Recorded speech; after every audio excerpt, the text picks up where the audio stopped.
Gracias, Javier, por la presentación, por tu generosidad invitando y en las palabras que me has dedicado.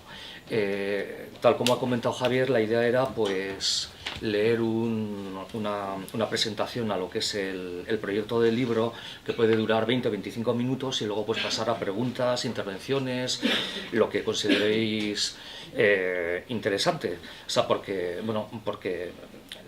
lo que yo pueda contar pues puede resultar un poquito abstracto o poco carnal, y al final lo que importa son las realidades humanas, lo que hay, el pulso. Bien, a lo largo de las últimas décadas, toda España viene sufriendo un proceso acelerado de transformación social y cultural inducido por la ideología hoy predominante.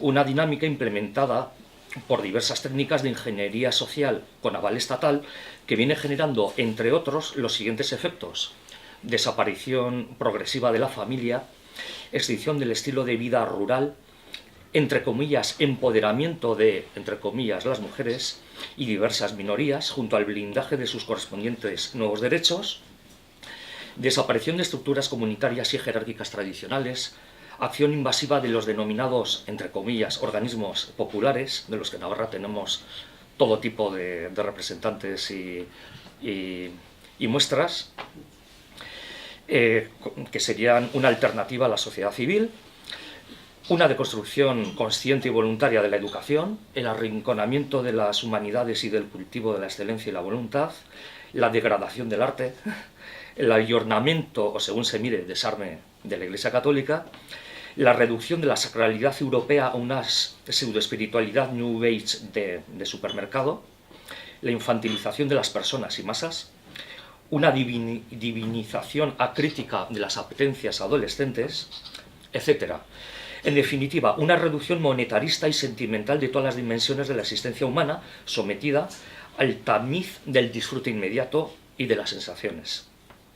No obstante, a pesar de sus chillones colores, sus optimistas reclamos visuales y la supuesta eliminación de fronteras y límites del mundo y de la condición humana, pues tan poliédrica revolución cultural y mental viene acarreando un alto precio humano. Por ejemplo, violencia intrafamiliar, sentimiento de infelicidad creciente, extensión de la soledad, medicalización generalizada, consumo de todo tipo de drogas, entre comillas, ilegales, sin restricción, emigración de los mejor preparados, inmersión en el invierno demográfico sin colchón amortiguador ni previsiones, depreciación de la vida humana pareja a la imposición de tópicos animalistas, manipulación de la afectividad por medio del consumismo y las redes sociales, instalación territorial de minorías étnico-religiosas que carecen de voluntad de integración, deterioro material y humano del sistema público de salud, crisis del régimen de las pensiones, etc. En el caso navarro, esta crisis está dotado de unos ingredientes que no concurren en otras comunidades españolas, salvo, este es el caso, en aquellas en las que también sufrís, el impacto de las políticas públicas de los partidos separatistas allí predominantes. Sin embargo, Navarra durante décadas aparentaba permanecer inmune al sarampión nacionalista, a la vez que era un tópico mantenido en el tiempo, que mantendría una buena economía y un tono religioso envidiable. ¿Pero realmente era así? ¿Acaso el mal venía de lejos? ¿Qué es lo que ha pasado? ¿Qué está pasando? Mencionemos rápidamente estas otras causas más específicas, conforme a nuestro juicio, de tan rápida como extrema transformación de Navarra. No olvidemos que Navarra ha pasado de ser de una región fundamentalmente rural y católica a una región profundamente industrializada y con uno de los índices de ateos militantes más potentes y numerosos de la Unión Europea. Bien, pues, ¿cómo explicar? Bueno, pues, entre otras causas, tenemos que señalar la desintegración del carlismo, la permanente ofensiva panvasquista en todo plano de la vida pública, la instrumentalización del vascón cebatúa como herramienta de la construcción nacional, el desinterés de los sucesivos gobiernos centrales ante la agenda de transformación implacablemente ejecutada por los agentes sociales que algunos calificamos de euscolaboracionistas, las continuas cesiones de navarristas y socialistas ante las presiones nacionalistas, la renuncia a la batalla cultural por parte de las antiguas élites navarras, la acogida sin apenas resistencia del feminismo más radical en una nueva mentalidad común, la persistencia de los efectos perversos del terrorismo, el vaciamiento y distorsión de los fueros. Si los párrafos anteriores nos dibujan una Navarra aparentemente en descomposición, el realismo y la memoria nos obliga a preguntarnos ¿qué fue Navarra? ¿Qué es? ¿Qué puede ser? Pues vamos a partir de una hipótesis. Navarra ha constituido una específica experiencia popular, comunitaria y de libertad en el tiempo y en el espacio. Una república cristiana. De entrada, a Navarra nunca la ha determinado una única lengua. Se habló y se hablan siempre varios idiomas. El euskera y el castellano hoy, además de otros desaparecidos en su día, como el hebreo, el provenzal, el navarro-aragonés. Otros están regresando con fuerza, como el árabe. Tampoco la raza lo determinó. Es y ha sido crisol de etnias muy distintas. Vascones, celtas, íberos, romanos, visigodos, árabes, judíos, francos. Y hoy es fusor de gentes procedentes de todo el orbe. En Navarra, en la actualidad, el 16% de la población es inmigrante y el 40% de los navarros no han nacido en Navarra. Navarra, por lo tanto, todavía hoy, no es el fruto de una construcción ideológica, teórica, ni nacionalista, ni panvasquista, ni de cualquier otro tipo. En el centro de la hipótesis situamos el concepto de libertad según veíamos, pero no en el sentido moderno o posmoderno, que la concibe como radical autodeterminación personal sin sujeción a regla o norma alguna, fruto por tanto de una deconstrucción social y personal que siempre provoca y arroja violencia. Partamos de un hecho incuestionable. La libertad navarra ha sido fruto de la experiencia y la cultura cristianas, es decir, un movimiento personal y comunitario fundamentalmente orientado al bien común, concretamente hacia las personas, las familias y sus comunidades. Esta pretensión colectiva de libertad edificó el instrumento jurídico de los fueros, o fuero, a modo de articulación histórica de derechos y deberes de personas, familias y comunidades, de poderes y jurisdicciones en defensa de las libertades de los más frente a los posibles abusos de los poderosos. El fuero, por tanto, sintetizaba, en cierto modo todavía sintetiza hoy, una forma concreta de república cristiana, la precisa expresión de una manera de situarse ante la vida y el mundo que generó una mentalidad realista, comunitaria y enraizada en los valores propios de la cultura cristiana, católica en concreto. Históricamente encontramos a Navarra en los orígenes de las Españas. Sancho el Mayor de Navarra fue el primer Rex Hispanorum. Por lo tanto, está en el origen de la hispanidad, esa tan querida como odiada y no en vano tan desconocida madre de reinos y naciones que alumbró una de las empresas universales más sorprendentes y plurales de la historia. Nos referimos, por supuesto, a la reconquista española y a la cristianización de todo el mundo. Navarra selló, decíamos, su unidad nacional, concretamente a principios del siglo XVI. Pero frente a esta vocación y experiencia universal, la ideología particularista del nacionalismo vasco persigue una mutación absoluta de sus gentes, de sus espacios, de sus símbolos y de su propia historia. No en vano sería Pamplona la Jerusalén del pueblo vasco, como muy bien sintetizó Otegi. Así, sin Navarra, como sin Vasconia, España no existiría. Y Navarra no puede autoconcebirse fuera de España salvo aplicándole dosis letales de violencia y de ingeniería social. Uno de los mayores méritos de nuestros antepasados, de nuestros ancestros navarros, fue, decíamos, la construcción y pervivencia del fuero, adoptándolo a periodos históricos muy diversos y logrando que sobreviviera a cambios dinásticos y sucesivos regímenes políticos hasta hoy. Otra circunstancia relevante que querría destacar de esta particular historia de mi tierra y mi gente.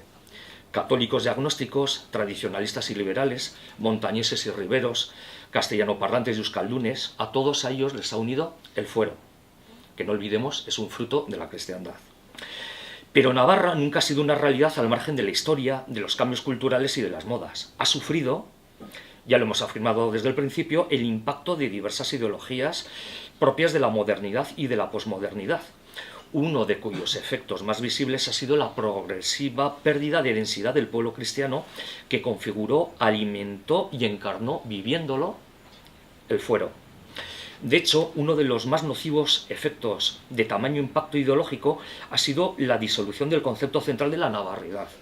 Nos referimos al propio concepto y vivencia de la libertad, Así, de manera progresiva y ocasionalmente muy abrupta, el bien común dejó de ser el objetivo final incompartido de nuestras gentes, siendo relevado por subjetividades relativistas derivadas de cierta percepción de los avances científicos supuestamente autónomos, el lucro personal, un obsesivo crecimiento económico, la radical autonomía individualista o la ilusión colectiva de la construcción nacional vasca. Así como España es inconcebible sin Navarra o Navarra sin España, pues el nacionalismo vasco es inconcebible sin Navarra, territorio en el que, a pesar de todo, siempre ha sido minoritario y todavía continúa siendo así. Y esto es así porque Navarra puede proporcionar al nacionalismo vasco historia, cultura y espacio. En los tiempos de la transición española a la democracia, buena parte del nacionalismo panvasquista se radicalizó en extremo. Me refiero especialmente a ETA y todo el entorno asociativo que generó, acreditando una sorprendente capacidad camaleónica, asimilando posteriormente, desde sus orígenes inicialmente católicos, fueristas y nacionalistas, el feminismo radical, el pensamiento crítico, la teología de la liberación, el ecologismo holístico, todas las contraculturas eclosionadas desde los francés y californiano mayo del 68. En resumen, un marxismo-leninismo táctico, un desarrollo contracultural y un nacionalismo estratégico, una poliédrica criatura sociológica, un movimiento, pueblo, organización terrorista en marcha. Encarnado en ETA y su autodenominado Movimiento de Liberación Nacional Vasco, no obstante, se viene observando que este nacionalismo radical tan activo en Navarra a lo largo de toda su historia también ha buscado fórmulas más pragmáticas. Así, al igual que la vecina comunidad autónoma vasca, si bien por medio de otros actores, dada la irrelevancia navarra del Partido Nacionalista Vasco, moderados entre comillas y radicales entre comillas dentro del nacionalismo vasco, pugnan por dirigir al nuevo pueblo elegido, modulando etapas y ralentizando rupturas. Navarra, por otra parte, no permanece ajena a la globalización y al impacto de las tendencias del mundialismo. Es más, su alto nivel económico de vida acaso le haya permitido una recepción más rápida de tan universales tendencias. Pero es ante todo la acción sociopolítica cultural del panvasquismo la que ha generado de manera progresiva, con el aval acelerador del terrorismo de ETA, una contrasociedad en la que bien puede vivirse 24 horas al día, 7 días a la semana y 365 días al año. Este tejido comunitario identitario de tan potentes evocaciones míticas como de implicaciones vitales ha sabido beneficiarse de las quiebras propiciadas por las ideologías de la deconstrucción, incorporando a su agenda gramsciana cuantos valores operativos permitían un cambio orientado al cambio de hegemonía. De tal modo, los apologetas del gobierno panvasquista hoy de Navarra han elaborado un neolenguaje en el que, entre otros, el concepto de cambio de régimen, muy empleado por sus periodistas y por sus voceros mediáticos y políticos, explica muy bien sus intenciones reales. No en vano perciben que cuando echaron a Unión del Pueblo Navarro del gobierno foral, gracias a un pacto entre las dos coaliciones nacionalistas, Podemos e Izquierda Unida, así como de las alcaldías de la inmensa mayoría de los ayuntamientos y de la dirección de las principales instituciones públicas hace ya casi 4 años, pues no se trataba de un mero relevo de partidos al modo de la práctica de la Europa democrática. El cambio de régimen pretende relevar unas élites por otras, los mecanismos de reproducción cultural por otros, los símbolos tradicionales navarros por los propios del panvasquismo, soterrar de facto la sociedad navarra por esas nuevas formas de contrasociedad que cualquier visitante de Navarra puede observar en su atento deambular por estos lares. Un cambio permanente e irrevocable, en suma, del paradigma cultural y mental imperantes. Y en ello persisten sin desmayo, sin complejos, con toda su potencia y a fondo. La actualidad de Navarra es, por tanto, la crónica de un laboratorio social en marcha a escala territorial sometido a una altísima presión, incomprensible de no considerarse las categorías específicas de la metapolítica y del granchismo cultural que tantos y tan conscientes activistas lo han acogido en el viejo reino en aras de una deconstrucción irremediable. Recordemos hechos más puntuales y específicos que las categorías que venimos mencionando hasta la actualidad. Remitámonos, pues, a episodios de la de rabiosa actualidad. Por ejemplo, la vergonzosa manada sanferminera de la que se han servido tantos para la criminalización de los varones españoles, independientemente de que fueran unos cabestros impresentables.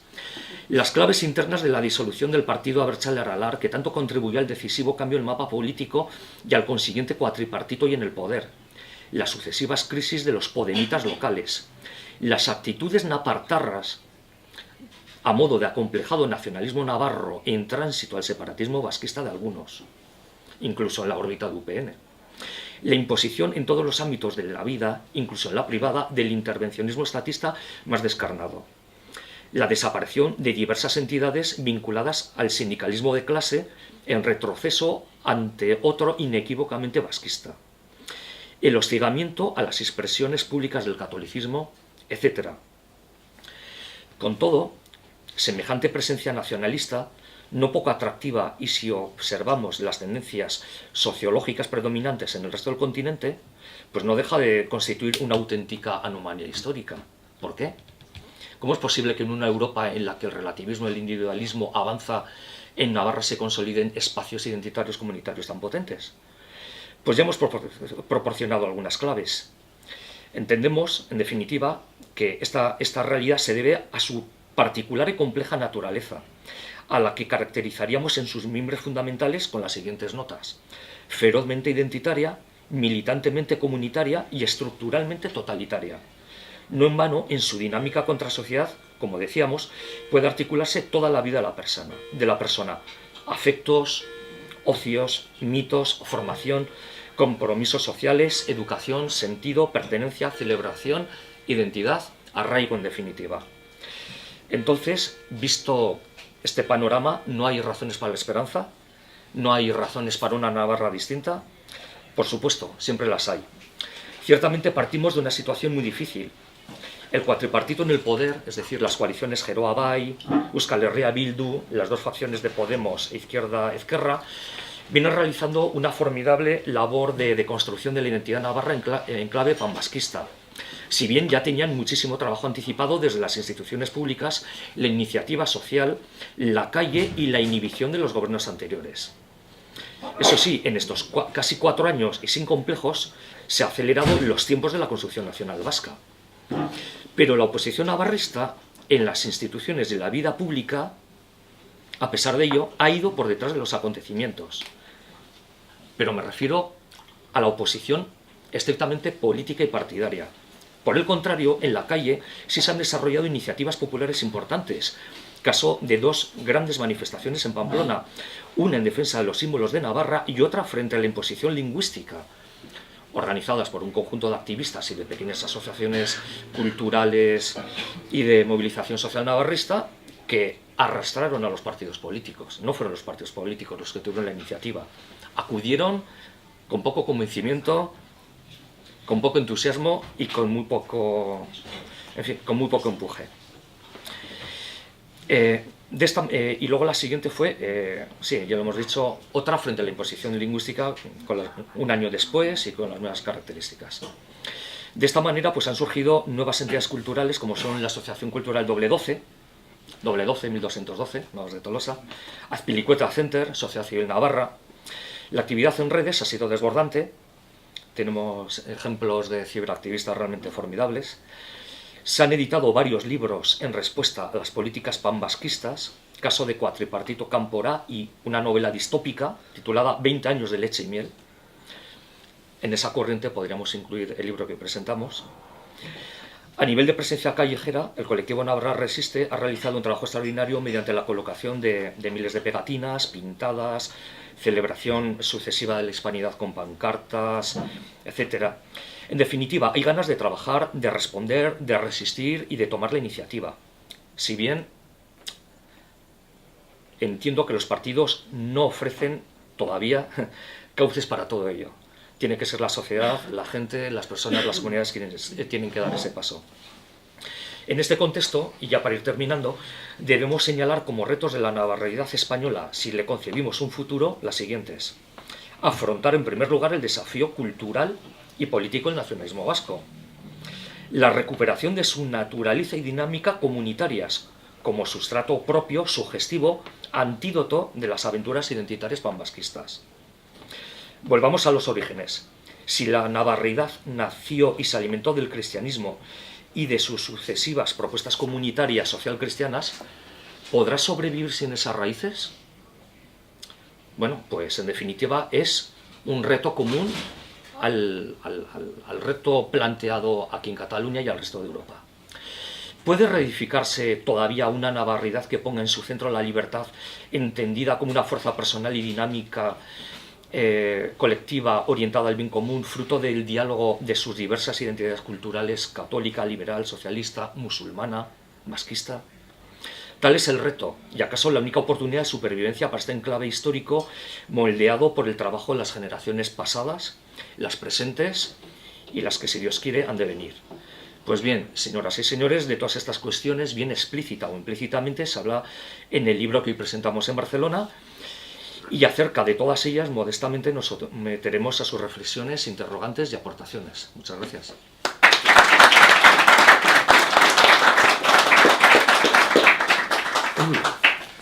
Muchas gracias.